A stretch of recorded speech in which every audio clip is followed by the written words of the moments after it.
When the news shows people certain images, particularly of war and suffering, it creates physical changes in their brains.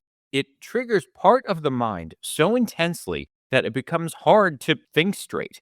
It overpowers crucial mental functions, like the ones that look for truth, mental processes that lead people to wonder whether what they're seeing is real or fake, or how the suffering they're seeing came to be, who or what is really responsible. The images overpower all of that. Facts be damned. And they're even more powerful when accompanied by lying headlines and captions and so called news reports. Propagandists take advantage of this. Their greatest weapon is the media. They feed images and claims to news giants, which then in turn use their platforms to send out that propaganda all over the world. My guest today is a leading expert on this, a clinical and neuropsychologist. She has seen and studied how this happens. She does a great deal of research, including examining intricate details in brain scans. She'll introduce us to a term, the kindled brain. Now all it takes is a picture or a headline, and the whole brain goes on fire, as opposed to waiting for the facts to come in and then assess it and then maybe do revision. When that network goes off, there's a certainty involved in it. You can think of it as similar to a wildfire. Out in nature, there are sticks and dried leaves and other kindling. So all it takes is a single match. A massive blaze can take off. Constant exposure to propaganda in the news leaves behind kindling in people's minds. So all it takes is the next claim, the next image, and boom, fire. That is how you get people screaming and believing vicious lies all over America and all over the world. Social media provides these constantly. The news media is supposed to do the opposite. It's supposed to guide us toward truth, facts plus context, to help people think and learn. You might think, well, maybe truth tellers can fight back by using these same mechanisms. But ahead, you'll hear why they're at a huge disadvantage. It has to do with respect and decency. So, what can be done about this? Well, Dr. Orli Peter will talk us through it. She has also faced her own challenges trying to be heard in the media. This interview will help empower all of us against the failing news media, which is controlled largely by propagandists. The media has given them the keys to the city, but we don't have to give them the keys to our minds. Coming up on They Stand Corrected.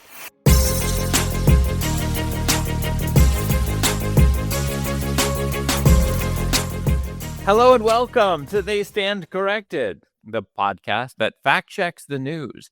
Actually, the only entity that exists to fact check the news. It is so great to have you here. My name is Josh Levs. I spent 20 years in big mainstream media, including 10 on NPR and 10 on CNN, where I was doing all this on-air fact checking. I always saw what a disaster the media is and how incredibly many lies are presented as truth. Now that I'm outside big bureaucratic media, I can tell you all the things the media gets wrong. And that's what this is all about. I have been digging out from my week off, and I have all these messages from folks pointing out failures in the media. But hey, you got to take a vacation once in a while. Along with this show comes a newsletter. I don't expect you to take my word for anything. Absolutely get the newsletter. It is free. It has the same title as this show, They Stand Corrected. And this show relies on support from people like you. The best way to support it is to become a paid subscriber to the newsletter. Then you get lots of extra content. And I love seeing what some folks are doing with the content at the newsletter. They're highlighting text, and the newsletter platform Substack automatically turns it into an image for you, which you can then share. It's really cool stuff. Those of you becoming paid subscribers, thank you so much. When you do, it gives you the option of putting in a note. And then I can read that note on the show, and I do. Anyway, this interview is packed. I want to get right into it. You know, on this show, I've talked about rage bait and how the media has become basically a rage bait factory, giving radicalized people new reasons to hate what they've already been trained to hate each day and getting more and more extreme and shameless.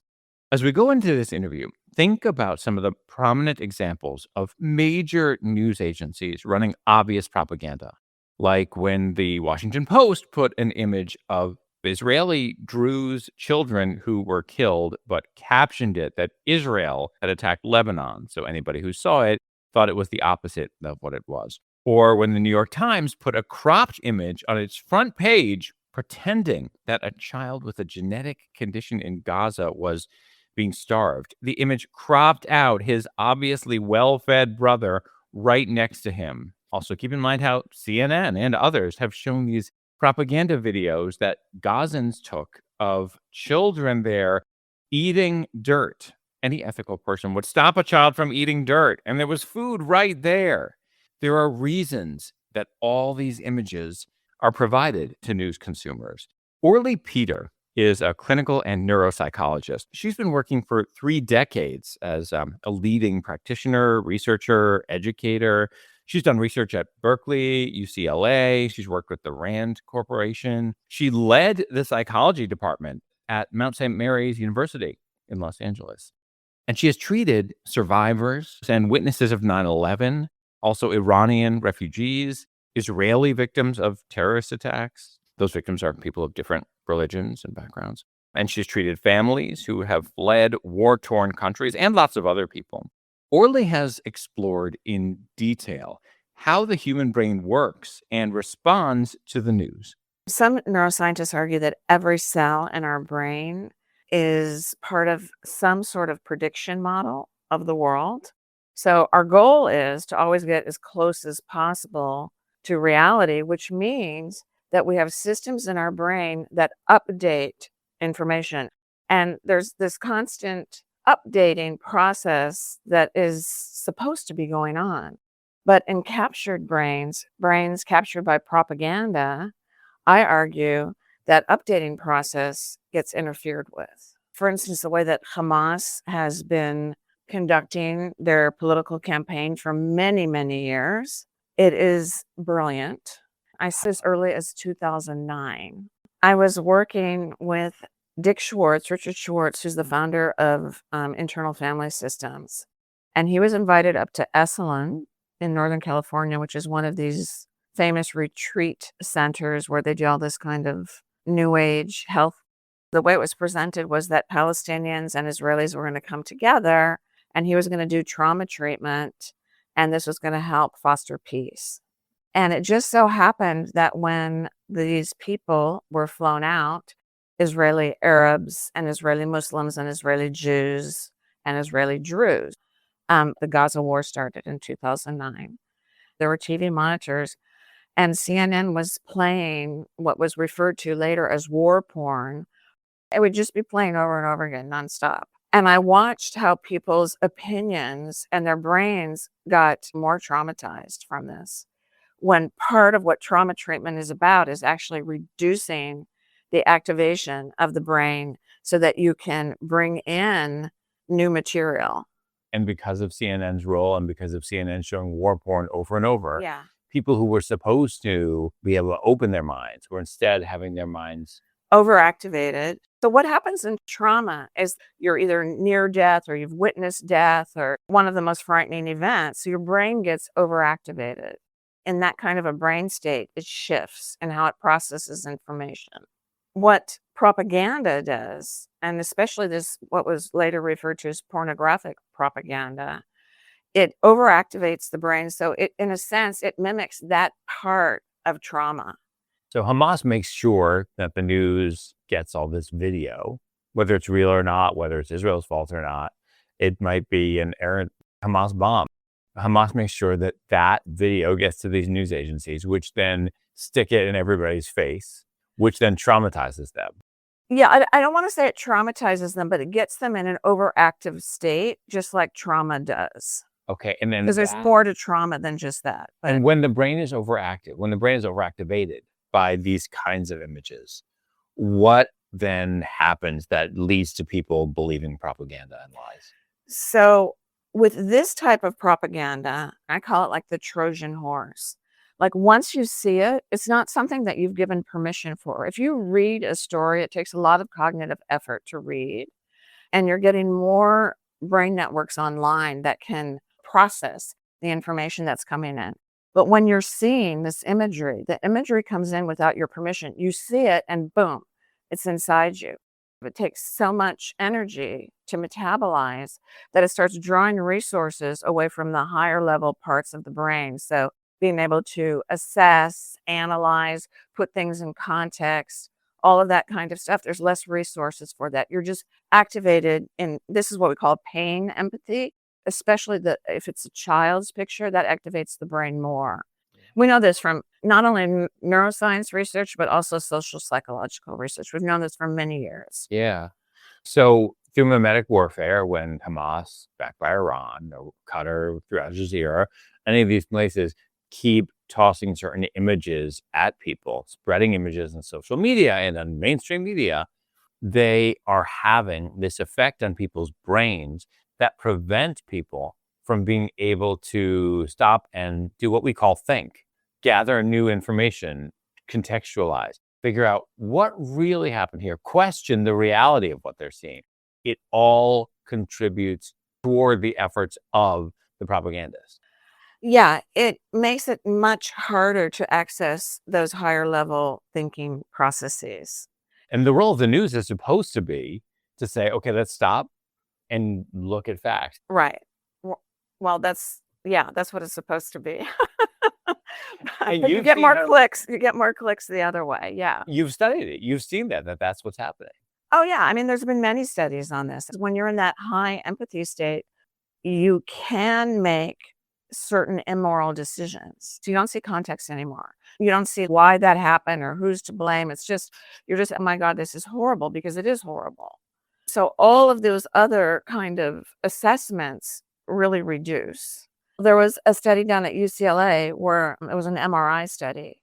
They would describe certain types of events. One of them was actually a real event that happened in Israel, where a mother was hiding from terrorists. There were other people hiding from these Palestinian terrorists that had invaded Israel. And the baby started crying, and it was going to give everybody away, everybody who was hiding. And she smothered the baby and killed the baby. It was a famous case that happened decades ago. Okay, I'm jumping in here because that incident might bring up memories of something else. The final episode of an old TV show called MASH, which took place during the Korean War. The lead character, Hawkeye, was telling a therapist about how he was on a bus full of people who were trapped, hiding from enemy soldiers. If the soldiers found them, everyone on the bus would definitely be killed. At first, Hawkeye says a woman had a chicken that kept making noise, but then he ultimately breaks down and lets his mind accept the truth. It was a baby. She smothered her own baby. That was apparently based on a real story that the show's creators had heard from people who lived through the Korean War. The story Orli is talking about took place in 1979, and it's a strong reflection of the depths of evil of terrorists. The terrorists worked their way into Israel, first killed some soldiers they saw, then entered a home and went looking for family members.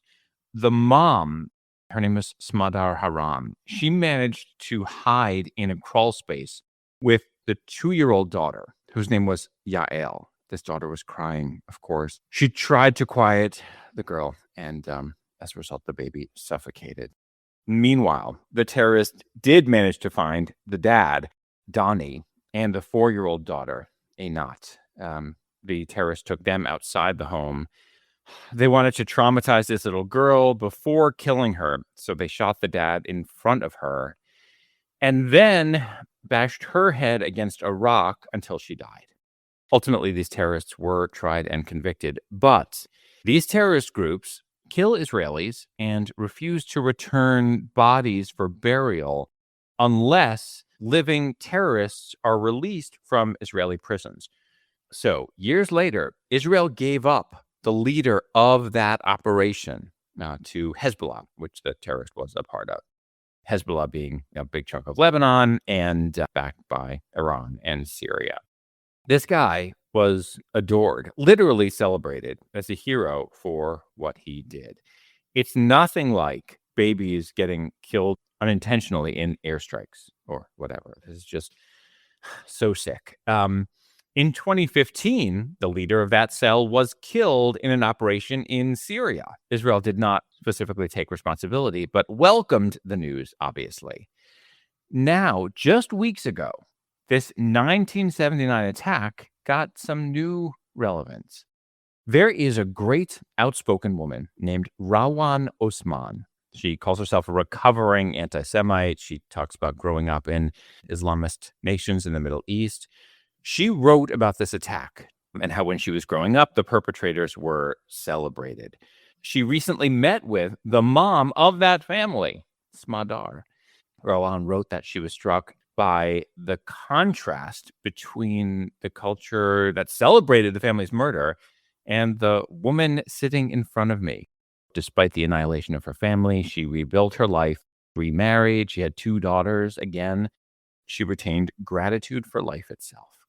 And Rowan also wrote that it was only after October 7th that Smadar grasped the impossibility of reconciling with parts of cultures that produce and celebrate such atrocities.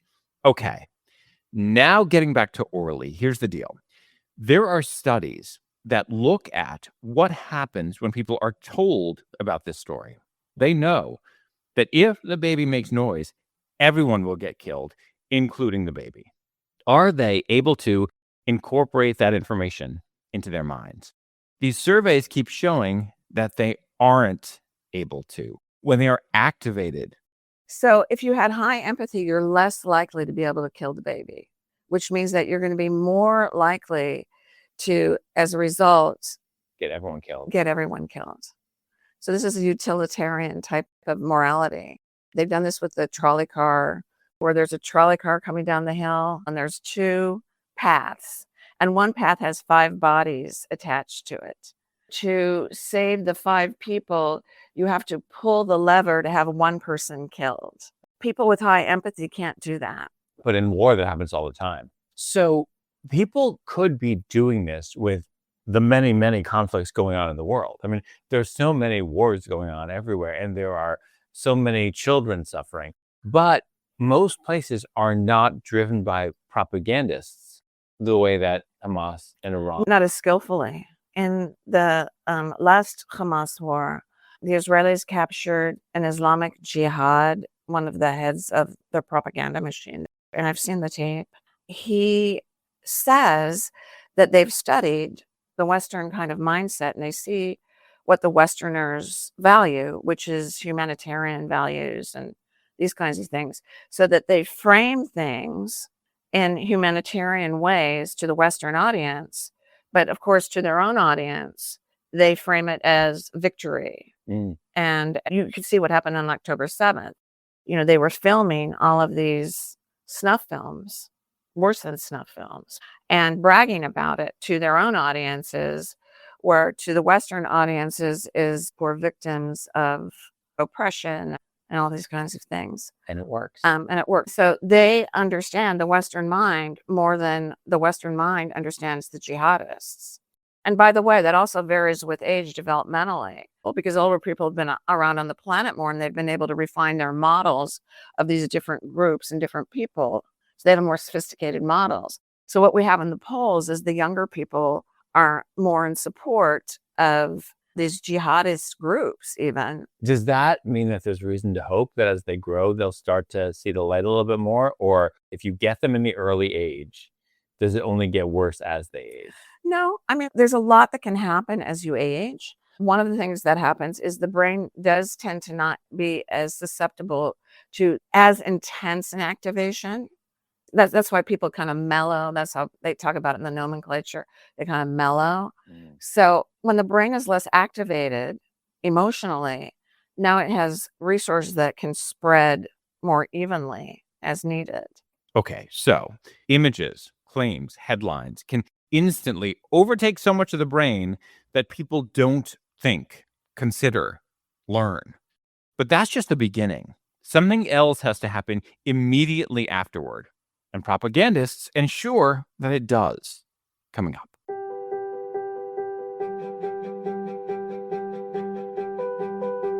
Now I'm pleased to introduce our speaker today, Josh Levs.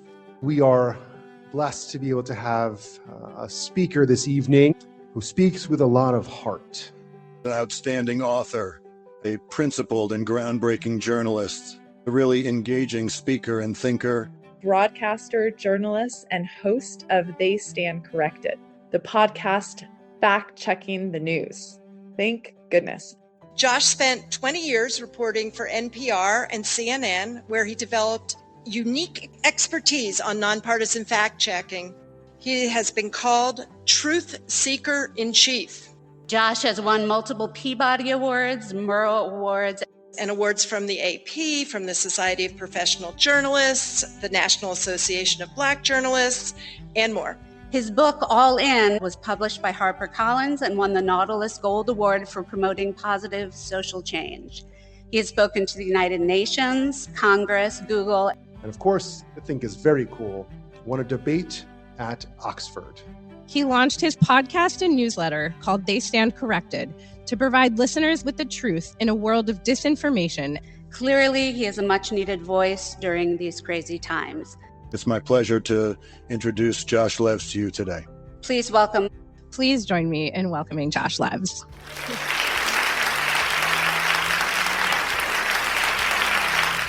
I love getting out there and meeting people like you. It's such a great opportunity to answer your questions and discover more about listeners to this show and potential listeners too. If you're interested in working out something in person or online, there's a form at my website, joshlevs.com. That's JOSHLEVS.com.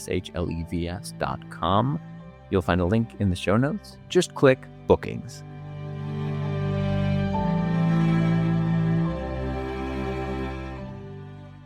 Propagandists who feed the media their images and stories, and propagandists who work inside news organizations aren't just triggering an initial fire.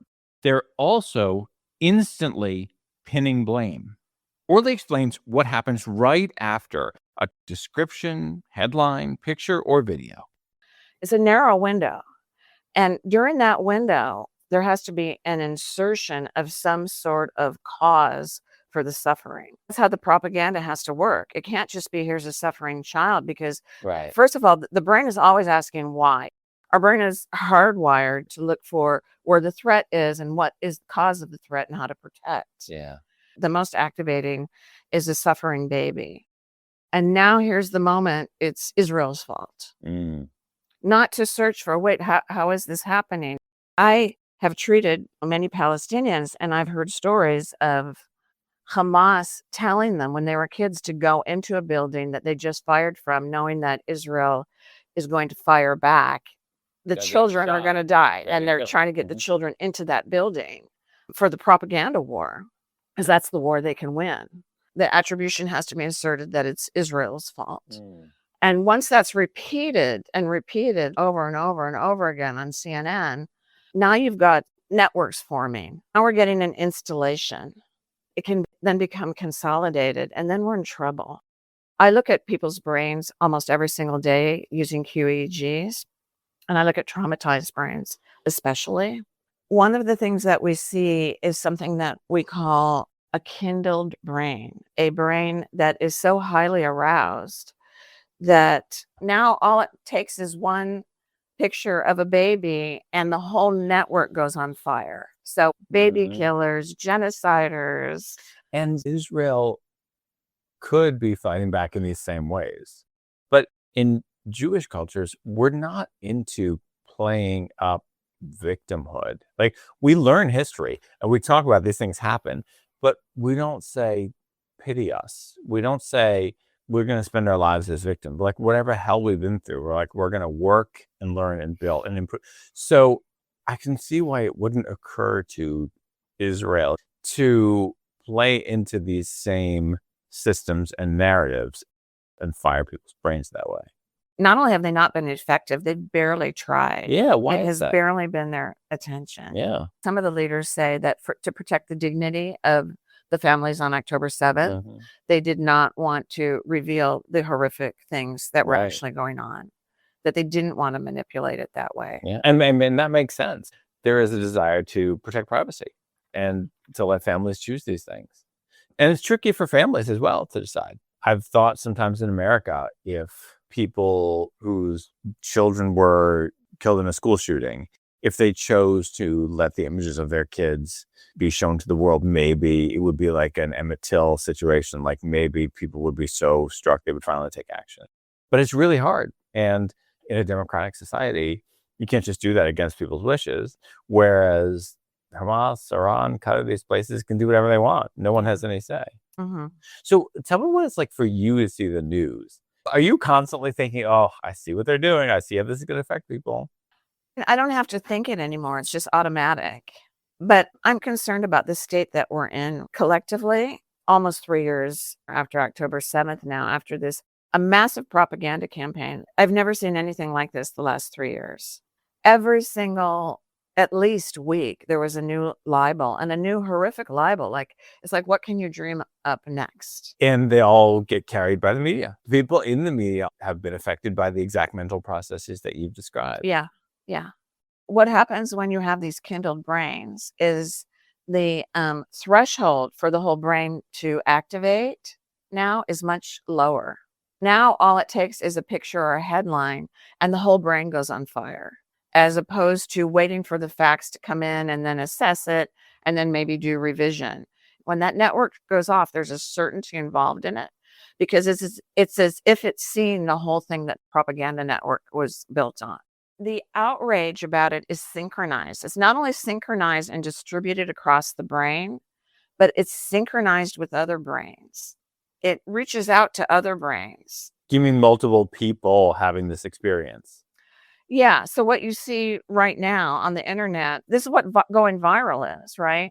They had this videotape where they said that these guards were raping these Palestinian prisoners. I watched the video. The video didn't show that. There's no way to know from that video, right? Yet everybody across the internet went wild and was saying that that's what the video showed. And it comes together and then it dies down together. If you watch the internet, it's like it has a heartbeat. These are synchronized brains now. It's the new villagers with torches. It's that for this era on a global scale. Yeah. What are the best ways to deprogram people who are radicalized this way? What do you do? That's the $1 million question, right? I see it not so much as an information war.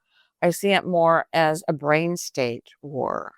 This is what we do in trauma treatment. We reduce the activation of the brain first. That can be done in an office setting or a lab setting, but it can't be done en masse across the society. Maybe. But Could it? Well, there's an interesting study. We don't know enough yet, but the preliminary research, I think it was with about 2,000 people. So it wasn't a tiny study. They got people who rated how much they believed in conspiracy theories on a scale of 1 to 10. And then they had the people explain why they believed these conspiracy theories, so that very cleverly made the implicit brain networks explicit by having them explain. And then they had AI personalize their responses. And with just a few interactions, people reduced their adherence to the conspiracy theory.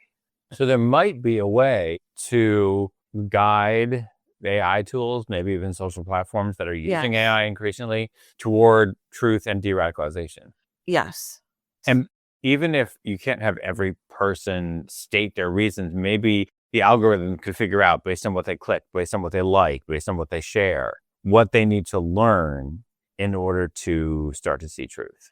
Maybe. This is an emerging field of research. And one of the things that's clear, if you come and you attack them, or if they feel under threat, then you've heightened their brain state again. And they're going to be more resistant to listening to you or to reevaluating themselves. So you've got to reduce that threat. When I tell people the media has lied to you, that is something they're open to. Yeah.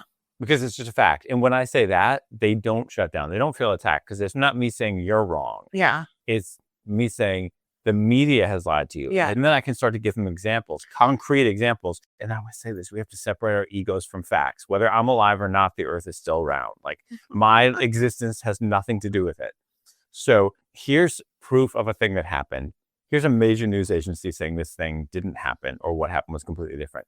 That, at least in my experience, is one way in toward helping people see truth. So that experience is especially true after COVID, right? So they already now have a network in their brain for that. And when you say now the media lies to you, you're just hooking into another network now. Its own explosion, like its own fire, kind of like its own kindled brain. Yeah. Orli has tried to get the word out about all this in the media. But of course, most of the mainstream news giants just don't want to hear it. They refuse to listen when things don't meet their agenda. Earlier this year, it came out that New York City First Lady Rama Duwaji, wife of Mayor Zohran Mamdani, celebrated the October 7th massacres and denied the sexual assaults that took place that day. Orli saw that denial further harms her patients. What she did after this.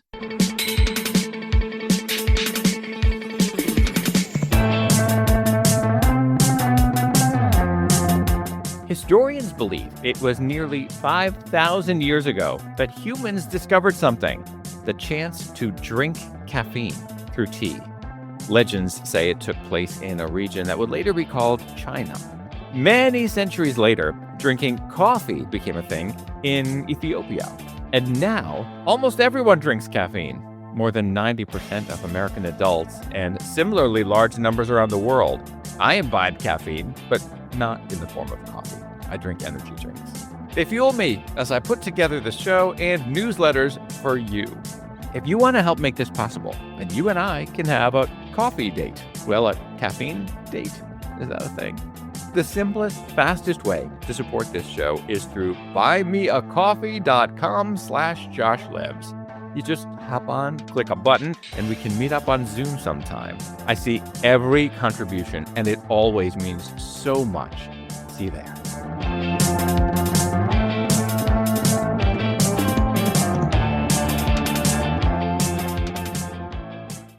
Back in episode 99, I told you how the First Lady of New York, in her social media, took part in celebrating the October 7th massacres by Islamist terrorists from Gaza and denying the rapes they carried out. When Orli saw this, she took action. She wrote an open letter to Rama Duwaji, wife of New York Mayor Zohran Mamdani. Orli explained the dangers of a person of influence treating atrocity as liberation. Orli has been published by the New York Times in the past. She wrote something about Holocaust denial, but that piece did not go after anyone on the left, so they were willing to run it. They would not touch this. In fact, as I reported, the Times actively ran cover for Rama Duwaji when this news about her came out. Orli found a different place that published her letter, the Jewish Journal. Thanks to social media, lots of people discovered and responded positively to this piece. I was treating survivors, including those that had seen the rapes and were severely traumatized.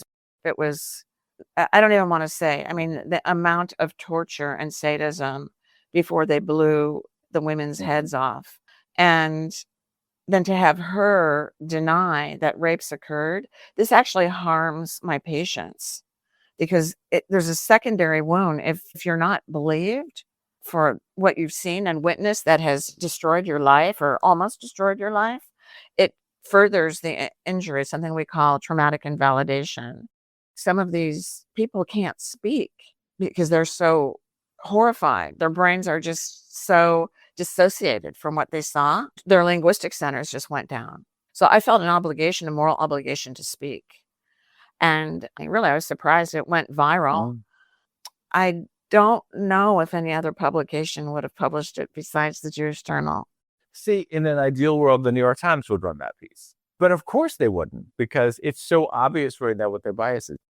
Let's tie up with this. What role could a mainstream media play in de-radicalization, in moving people's brains in the right direction? Well, it can start repeating actual facts I don't see how this is going to happen because the incentive structure is different today with the clicks, but it can start not doing things that emotionally activate the brain so that people have time and the higher level brain resources available to critically think and figure out the whole complexity. It was great to speak with her at her offices in LA. Now I'm back home in Atlanta. I, of course, want to know what you think about all of this. 2 great ways to be in touch. The best is through the newsletter, and the second is through a form at my website. I read every message. Oh, before I go, here's something cool, particularly for any listeners who might be part of the tiny peoplehood that Orli and I are a part of. But anyone can get this thanks to a sponsor. It's a free, very fun Jewish guide to celebrating America's 250th anniversary. It has some surprising information about history. It's really interesting. And it includes an exclusive recipe from this guy who is apparently on the Drew Barrymore show, Eitan Burnap. If you sign up and get it for free, you'll be helping make this show possible. Find the link in the show notes and the newsletter. To every American listening, I'm wishing you a fantastic July 4th celebration. Happy Independence Day. Next week, actually, I'm bringing you a look at a core freedom in America and the fight for it. Before you go, be sure to subscribe, rate, review. To everyone, thank you so much for listening. I will see you next week.